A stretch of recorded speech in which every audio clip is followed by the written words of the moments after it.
ou décroissance, de toute façon, on est en train de parler d'un indicateur qui est totalement crétin.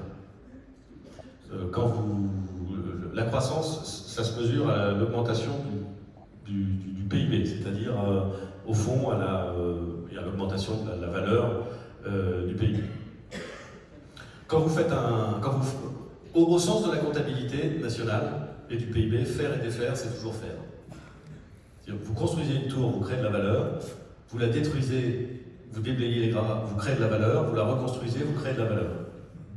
En comptabilité, c'est ça, en comptabilité nationale, en PIB, c'est formidable. Vous avez littéralement créé de la valeur à chaque fois que vous avez fait ou défait quelque chose. Dans la vraie vie, dans la vie, je dirais, des ressources, vous avez beaucoup gâché, pas simplement de la ressource financière, beaucoup gâché de la matière. Donc, je ne suis pas un excité du taux de croissance, de la croissance ou de la décroissance. Ce que je sais, c'est que je ne vois pas une société comme la nôtre, et probablement pas beaucoup de sociétés, aspirer pendant longtemps à un appauvrissement collectif. Je ne vois pas les gens autour de moi aspirer à l'idée que leurs enfants puissent être, si possible, soignés avec des techniques médicales beaucoup moins développées qu'aujourd'hui. Je ne sens pas ça, vous voyez.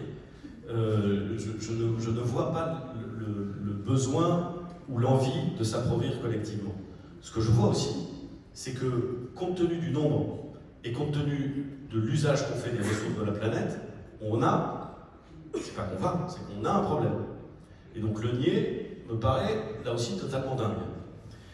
Je pense que l'enjeu qu'on va vivre dans les années qui viennent, et qui est un enjeu assez formidable, après tout, voyons les choses de façon positive, ça va être de définir la société, pas simplement en France, mais d'ailleurs, la société dans laquelle, en termes politiques et économiques, on veut vivre. Et pour moi, le bon modèle, ça va être le modèle qui va être au barycentre, à l'équilibre entre le respect de la liberté individuelle, la prospérité collective et l'impact sur les ressources. Et tous les modèles qui choisiront de ne pas se préoccuper de l'impact sur les ressources auront des conséquences absolument terribles, pas seulement pour eux, mais pour nous.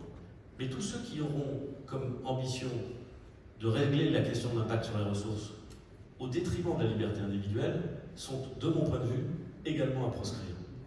Donc il faut qu'on arrive à trouver le système dans lequel on préserve les libertés individuelles, parce que c'est le socle de ce qu'on est, et que j'ai aucune envie d'arrêter ça. La prospérité collective, parce que c'est pas totalement chacun pour soi, une société, une nation, ça exige une forme de prospérité collective, de service collectif, et de limiter l'impact sur les ressources. Ça va pas être exactement facile, et pour vous, tous, pour nous tous, ça veut probablement dire prendre en compte des changements nécessaires. Alors certains les prendront rapidement, d'autres moins rapidement, mais prendre en compte des changements nécessaires. Et d'ailleurs, vous le faites déjà. Je voudrais vous donner un exemple que je connais bien. C'est probablement l'exemple que je connais mieux. Le Havre. Et je sais que si vous m'avez invité, c'est pas simplement parce que j'ai dit agence de voyage aux 20h de TF1, mais parce que vous avez invité le maire d'une grande ville touristique française. Qui rigole, hein. J'ai les dons, là. D'une grande ville touristique française, ou plus également d'une ville qui est en train de devenir une ville touristique. Et je sais que ça vous fait marrer. Mais moi, ça ne me fait pas marrer. Parce que ça fait 20 ans que j'y travaille. Et ça commence à payer. Et pourquoi ça paye? Pas simplement parce qu'il a un excellent maire, moi. Mais parce que si c'était que ça, ce serait facile. Mais pas du tout. C'est en train de marcher. Parce que les gens qui veulent prendre des vacances ou qui veulent prendre des week-ends, eh ben, ils changent progressivement. Ils ont envie, parfois, de partir un peu moins loin. Et après tout, pourquoi pas? Parfois, de découvrir des choses qui leur semblent accessibles, mais inconnues. Ou vous voyez bien que, je crois, j'ai jamais cru pendant le Covid à ceux qui vous disaient oh bah, le monde d'après, il sera pas comme avant. N'importe quoi. Je connais plein de gens très bien qui trouvent que prendre un avion pour aller passer un week-end à Rome, ça reste une ou à Athènes, monsieur le ministre. Ça reste un des trucs formidables dans la vie. Et il y en aura toujours.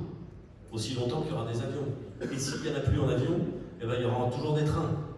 Donc il y aura toujours cette appétence pour partir, bien sûr. Mais je pense que dans ce que vont progressivement demander les gens, il y a des évolutions qui doivent être prises en compte. Et nous, on en profite. Parce qu'on fait découvrir un tourisme urbain, parce qu'on fait découvrir un tourisme patrimonial, et parce que là où il y a 20 ans ou 30 ans, les hôtels au Havre, ils étaient pleins la semaine, vides le week-end et fermés pendant l'été, bah aujourd'hui, ils font 80-85% de taux d'occupation pendant tout l'été. Et on est bien content. Bah, ça veut dire quoi? Ça veut dire qu'en réalité, votre métier, Et notre pays, ils sont en train de changer. Et que ça traduit ça aussi, nous